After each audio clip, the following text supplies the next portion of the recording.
I had surgery on it, but even after that, I went back to smoking. One day, my amazing fiance, Vanessa, got me a cheap gas station e-cig. It really sucked, but it was just enough to pique my interest, and I decided to check out a local vape shop. From there, I purchased much better products, but I bought a Camel Light flavored tobacco liquid, and that just didn't do it for me. I wasn't fond of the taste, I was still smoking, and I couldn't completely transition. Then I found a fruit flavor, it was freaking amazing, and I never smoked again. Yeah! My story isn't unusual though. I've heard it countless times from others.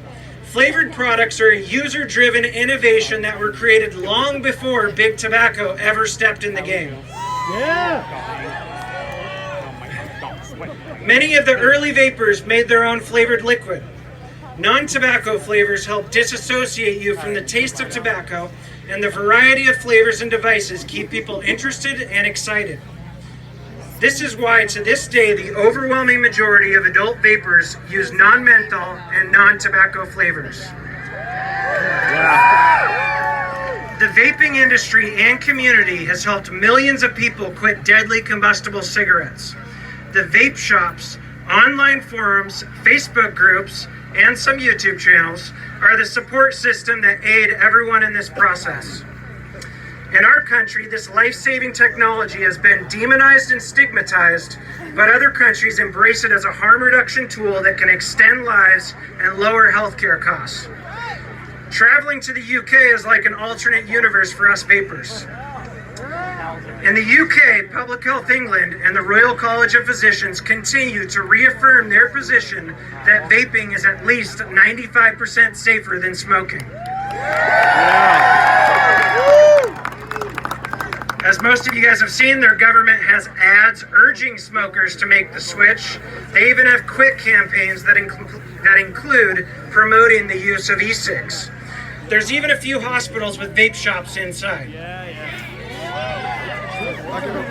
The UK plans on being smoke-free by 2030, yet I fear in our country we will still have millions of smokers, which will lead to millions more deaths.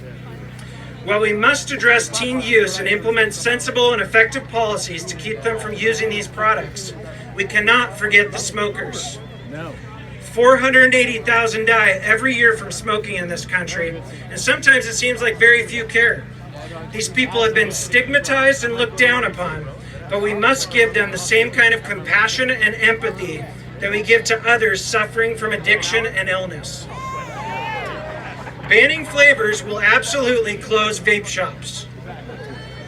The less vape shops there are, the less access people who smoke have, and they may not ever get to experience what myself and all of you did. Yeah. Going into an adult-only vape shop and having a knowledgeable person explain the products and help me out was vital for my quit journey. Yeah, it was.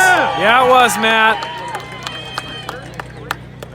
Flavor bans on a state and federal level will lead to less smokers switching. It will also lead to black markets and potentially unsafe products. We've recently seen how prohibition can be dangerous. Black market THC oil vapor products manufactured with unsafe additives has already led to unnecessary injury and death. So banning things is not the answer. Instead, we must look to our friends in the United Kingdom and follow their lead as they champion tobacco harm reduction. We must be on the right side of history because millions of lives are at stake. Yeah! The quit or die mentality that many in public health have has proven to be a failure. This is why smokers took it into their own hands over a decade ago and created this wonderful community and industry that we see today. While mistakes have been made along the way, our mission of making the cigarette obsolete has been more successful than anyone ever would have thought, and we can't slow down this progress now. There are sensible and logical ways to address youth use while still preserving this technology for adult smokers. Instead of throwing the baby out with the bathwater and using failed war on drugs tactics, we have to take a more meaningful and science-based approach. So today, myself and every vapor out there is calling on politicians, regulators, and health groups to do the right thing. Read all of the science and give the public the proper info instead of fear-mongering and making adult smokers think that these products are as bad or worse than smoking. Yeah! If you do not, we will continue to apply pressure, and for many vapers, they will be single-issue voters. Yeah! We vote, we vape, we vote, we vape, we vote, we vape, we vote, we vape, we vote, we vape, we vote, we vape, we vote, we vape, we vote, we vape, we vote. I only have one more line, so I'll just say it real quick. We're still talking to the regulators and politicians here. While we hope you come along for the ride, you will not stop us from continuing to help people who smoke. Yeah! Yeah, Matt! Matt Culley, Suck My Mod. Amazing Thank you, Matt job. Culley. Give a big round of applause. Matt! Yeah, Matt! All right, our next speaker is Amanda Wheeler. She's from the Arizona Smoke-Free Business Alliance. She's a consumer, she's a business owner, and she's amazing. Please welcome her. There was no time. It didn't happen. Yeah. Hey guys, I wanted to say thank you to everybody who made the long trip to DC to come out to this rally and to show our elected officials how important vaping is to us. My name is Amanda Wheeler. I am the Executive Director of the Arizona Smoke-Free Business Alliance. I'm the Vice President of the Rocky Mountain Smoke-Free Alliance in Colorado. But most importantly, I'm a vapor. I'm a cancer survivor, I'm a mother, and I'm here to share my story with you today. I started smoking when I was 15 years old. The first cigarette I ever smoked were Cools. I think at that time I was being rebellious and didn't realize that I was taking on an addiction that would take me nearly 15 years to give up. When I was 19 years old, I found out I had cancer, Hodgkin's lymphoma. I had to do 6 months of chemotherapy and 30 radiation treatments.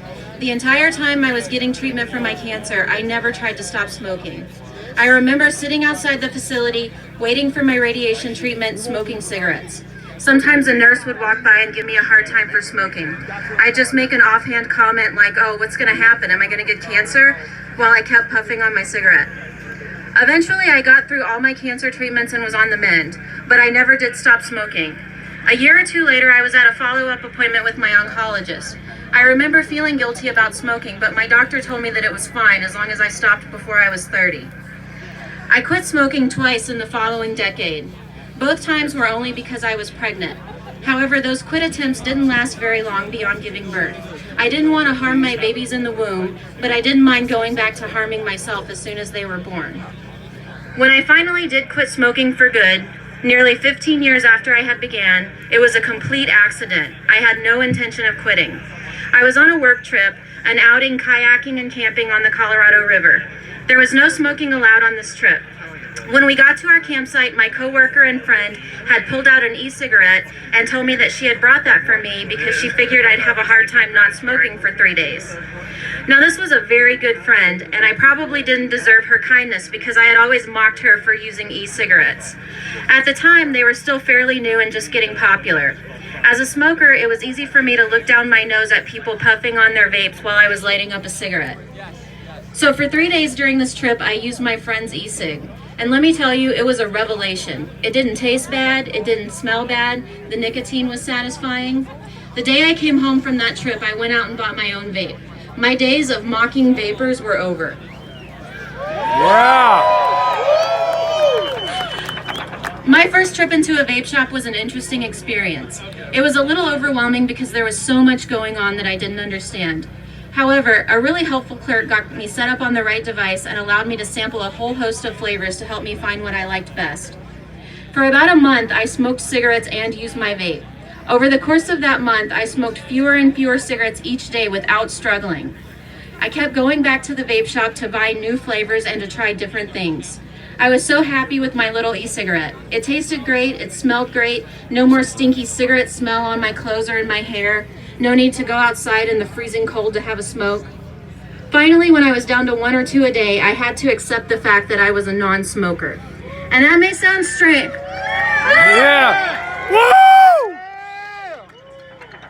It might sound strange to say that I had to accept the fact that I was a non-smoker, but at that point it had never really occurred to me that being a former smoker was a real attainable possibility. However, vaping made it easy to quit. And I'm proud to say that I've been a happy Probably non-smoker ever since. 2,000 to 3,000 people. If you guys can hear me, it's about 2,000 to 3,000 I can't tell you how much better I feel physically and mentally since I switched to vaping. I want this technology to be available to everyone so that they can experience the same miracle that I did. I only wish nicotine vaping would have been around sooner. Maybe it would have helped my stepdad, who died of lung cancer in 2006. Yeah, maybe. I'll go off script for a second because I remember the day that I stood in the hospital room with my mom and my brother as we watched my stepfather take his last breath. And I'll tell you, it's a hard thing when you watch your brother, a grown man, hit his knees because he just lost his father. And it's hard to stand there with your mother when you know she'll never see her husband again, all because of big tobacco. I can only say that's why I fight today, because I don't want anybody else to lose their loved ones to cigarette smoking. Yeah! You're welcome. Not only am I a former smoker whose life was improved by nicotine vaping, but I'm also a voter. And when I cast my vote, there will be no issue more important to me than vaping. My vote will go to the candidate who made sure flavored products are still accessible to adults. Not only that, but I will also make sure my friends and family know who to vote for. I stand before you today as living proof that these products change and extend lives. I know each and every person here has a story about the incredible ways vaping transformed their lives for good. Thank you for all coming here and standing together, because united we will prevail. Thank you. Hold on a second. I want to take a picture with you guys because this is an amazing crowd. Let's see those signs up. Yeah! Look at all those signs. We vape, we vote, We vape, we vote, we vape, we vote, we vape, we vote, we vape. Thank you, Amanda.